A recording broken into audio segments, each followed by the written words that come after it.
Okay, cool. Let's see this TFT shit. So what we're gonna do is we're gonna react to this bullshit. Then we're gonna play some Fortnite. Then we're gonna play some TFT. And then after that, honestly, I don't know what to do. We might keep playing TFT because again, we don't need to get on the gotchas or anything. So it's really like a free and open night. And sadly, these aren't gonna last long because this week, um, excuse me, we're getting the update for Star Rail, which that shouldn't hopefully be too long. And once we do it, we're good for Star Rail for a while. But after that, I think Genshin isn't coming for a hot minute, and then Zenless isn't coming till I think like at least 2 more weeks. So realistically, if we rush through Star Rail, we should be good for just doing whatever the fuck we want. Hey friends, I'm Jeff, the executive Hey. producer for TFT. And I'm Peter, TFT's game director. Hey, Peter. In the blink of an eye. This looks like a Chad and like a nerd. No offense to them, but like, dude, what is this guy's name? Jeff? Executive producer for TFT. And hey friends, I'm Jeff. Yeah, Jeff. Dude, Jeff is huge, and then Peter's like small. Again, I'm not saying that in like a bad way. I'm just saying like it looks so like, it looks so like opposite. It's somehow almost 2026, and what a year it has been. We could not be more thankful for all of the love you've shown for TFT. And all the money. Let's look back at the sets this year and the learning. I wonder if they're gonna acknowledge how bad that that fucking what's it called was what set was this not Arcane. What the fuck was this set called right before Lore and Legends that we just played? It was so like shitty, I don't even remember it. What was the gimmick? It was like it was the plants and shit. I forgot the gimmick, but this previous set, what was it, set 15, I think? It was so bad with just the bugs. Like, it was unequivocally, unarguably just bad. So it's like, I wonder if they're acknowledging it, because how do you say you patch something? It's not patched. You say, okay, we patched it this time. It's not patched. You say, okay, for real, it's patched this time. It's still not patched. And then you give up from what I heard. There was so many egregious bugs where one of the worst bugs I heard, and I was shocked this was even allowed, was they said you didn't know what patch you were playing on game by game. Are you kidding me? Now, I say all this shit, but ironically enough, I just dropped a lot of money on TFT because a lot of good cosmetics are coming. Well, money on League in general, because it's going to fund my Jinx skin, the TFT skins, and everything, or the chibis and the maps, and then all the future passes that I can then afford after. But I did spend a pretty fucking penny today, sadly, but I knew it was coming. But I bought it in bulk, so hopefully I won't need to buy again for a long time, if at all. I'm sick of the whole systems in League now. I mean, TFT 1 is very, very greedy. Leagues 1 in general is just more and more gacha. Not as greedy, but still pretty greedy compared to TFT. And it's just, it was such a good cost concept or cost benefit for fans with the old system, with the old passes. And now the new passes, like, they're decent. They still have some orbs, but it's like, bruh, the gacha system in there is just terrible. And again, TFT's one is like even more egregious. From each of them to add context around how we're approaching 2026, starting with Into the Arcane. Oh, merging the fun and whimsy of TFT I actually liked Arcane set a lot. I think Arcane set was pretty fucking good. with a high-stakes, gritty, epic drama was no small feat. It spoiled me a little bit, but that's okay. Ew, who the hell's that? Who the And the fuck? team made ambitious swings with 6 costs, I love 6 costs. the anomaly mechanic, I think the anomaly was okay. I think it paved the way for fruits. I actually liked fruits in the next set after it. I think fruits were decent. and TFT exclusive characters like Powder and Savika. I like that a lot. Powder, yeah, Powder was the little girl version. Yeah, that's actually pretty good. I love this set, and oddly enough, I really, really liked Chem Baron. Chem Baron to me was like one of my favorite traits, and I don't know why, because every other set, I hate the losing trait. This one, I loved it. But we also learned a lot about melee carries with the likes of Feast or Famine designs in Smeech and Violet.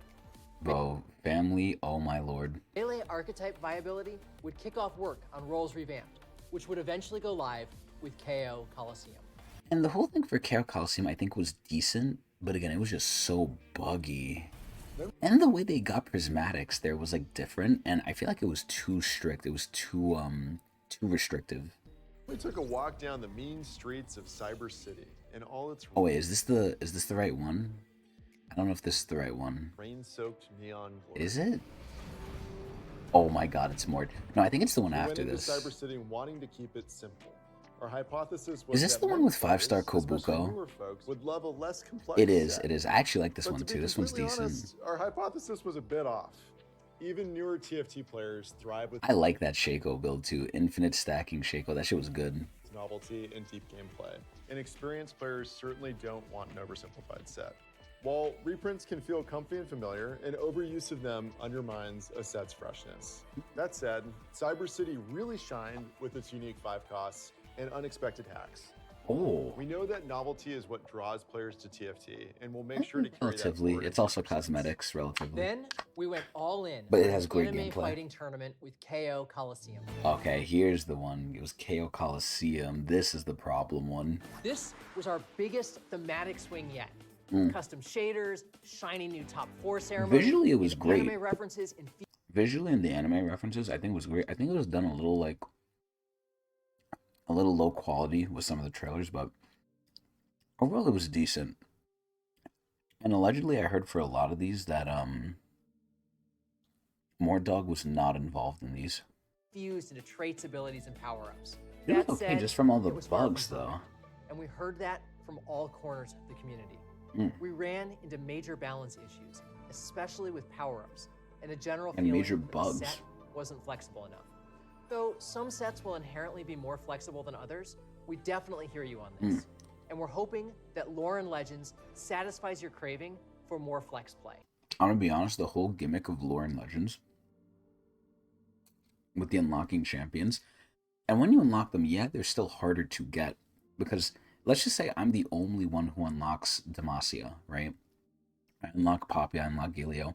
Yeah, they're in no one else's pool, but they're still rare to get the normal units. But I just love the whole mechanic. Like, I don't know what it is. I mean, the whole set is very vertical. It's a very late game set. It's all about like getting late game.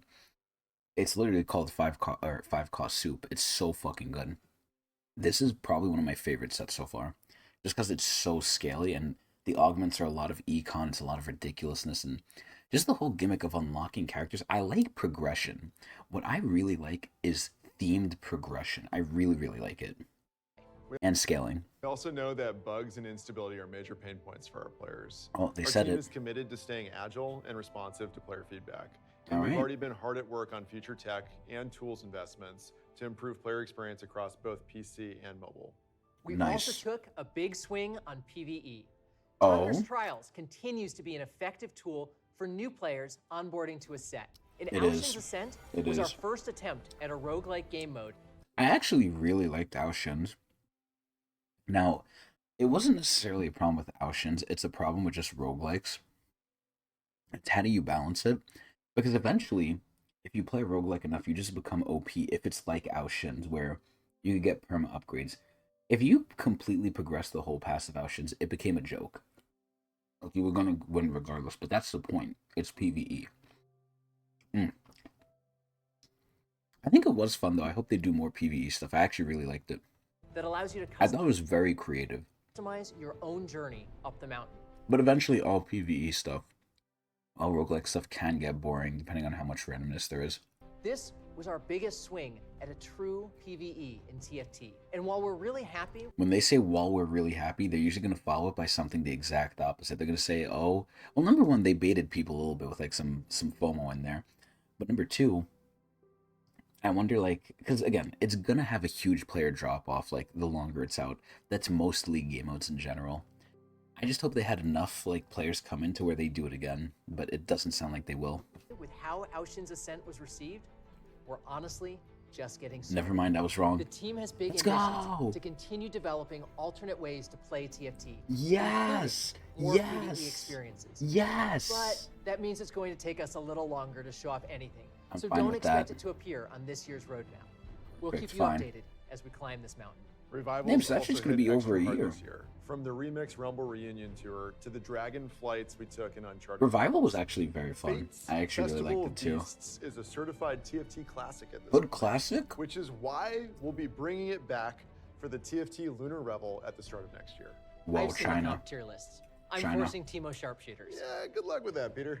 Looking forward to next year's sets. After our journey through Runeterra, we'll be looking to the cosmos and bargaining for favor Targon? through a brand new approach to Targon? a long-time TFT system, the Carousel. And after Oh. that, we'll be taking a jaunt through a mysterious verdant forest Did he just say a jaunt? to build upon the magic of a set mechanic from the past. Closing This looks like it could be Yordle themed. off the year, immerse yourself in melodies from around the world as we embark on music? a global music tour. Again? Grab your ticket. See, this really begs the question, right? TFT is not necessarily that new. And over time, I think TFT refined itself very well. They added augments, they added special gimmicks each season. In the beginning, TFT was not like this. It was very bare bones. TFT has for sure come a long way.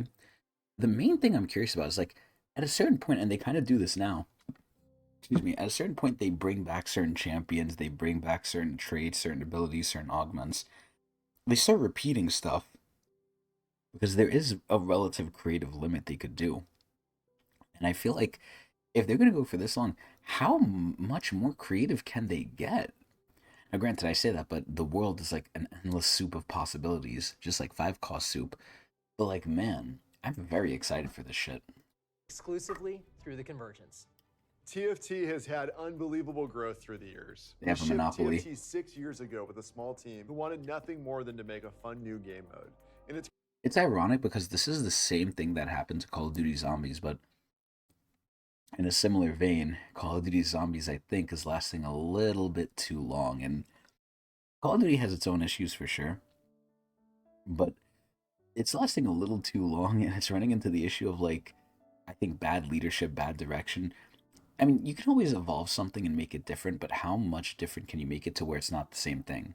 Look at Fortnite. Fortnite's a great example. Fortnite has been out for so fucking long, where I still think it has its core, but there's definitely seasons where it drifts very far away from the classic Fortnite experience, and it has evolved since then, but the question is, how much more can they change it? They're going to change it. Things cannot remain stagnant, especially in this day and age of live service, but the question is, how much can they change it?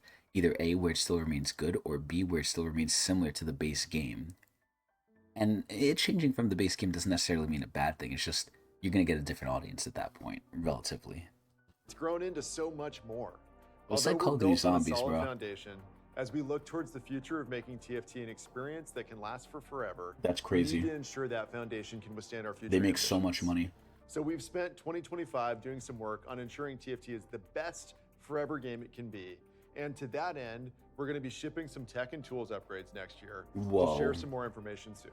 Finally. Being able to celebrate TFT in Paris is so special. And it's Oh. also been a huge year for esports. Oh boy, this is the first part I year really we've don't give a expanded shit the about. competitor pool, and we can't wait to see who, amongst the 768 competitors, will take home the belt this year. The Open is the place to be for anyone who can show up and shine. And we're committed to making that possible for even more players next year when we return to Las Vegas. Hey, America. Cool. Pango and Chunk have been to a lot of places this year, and we've had the opportunity to bring TFT events all over the world. It's been such a pleasure hearing and seeing your passion for the game. Keep it coming and let us know where you want. It's like all Asians, bro. Asians love this game. Also, by the way, I am not reading the Dota 2 patch notes. I don't even know what's going on in Dota 2. Pango and Chunk to show up Are you next. dumb? Until then, we'll see you in the Convergence. Nice. I mean, again, TFT has definitely evolved past like what it was so far, but I'm very curious for the future. Very curious. Either way, that was pretty good. I like that.